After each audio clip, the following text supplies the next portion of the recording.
has gotten a lot better.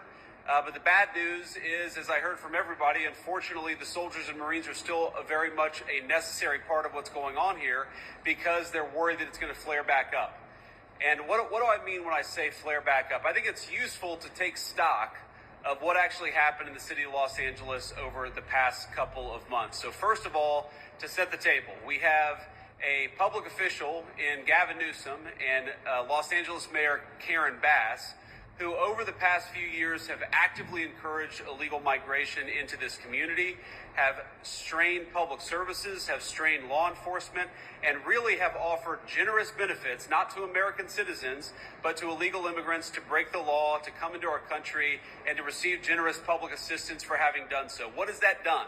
That has created an illegal immigration crisis, of course, facilitated by the policies of the Biden administration, and there is perhaps nowhere where that crisis has fallen harder than in the great city of Los Angeles. And, I landed, when I saw this city, when I was driving through to come to this FBI building, all I could think about is what a great American city Los Angeles is, and what a great tragedy it is that we have allowed illegal immigration and rioting to destroy, I think, one of the great gems of the American family.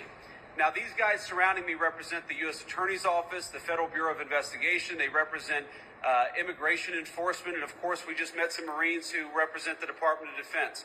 All of these law enforcement officials were necessary because what happened is, in response to the basic federal action of enforcing immigration law, you had local officials and radical left-wing agitators who actually encouraged violence, who facilitated violence and rioting in the great city of Los Angeles.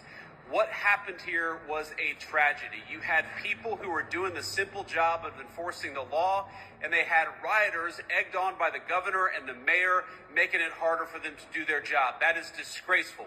And it is why the president has responded so forcefully what happened in Los Angeles. Number one, because we've got to enforce our borders and get so many of these criminals out of our country to begin with. And number two, when you have violent agitators who make it impossible for the law enforcement to do their job, it is necessary to protect them and to defend them. We have to remember that the Friday that the riots started, before there was ever a single National Guardsman, before the President of the United States had sent in additional federal resources, you had law enforcement officers who were being captured and beaten by violent mobs egged on by Gavin and other officials.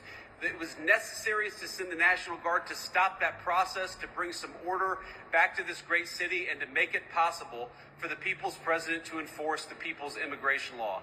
That's why we're here. That's why these guys are standing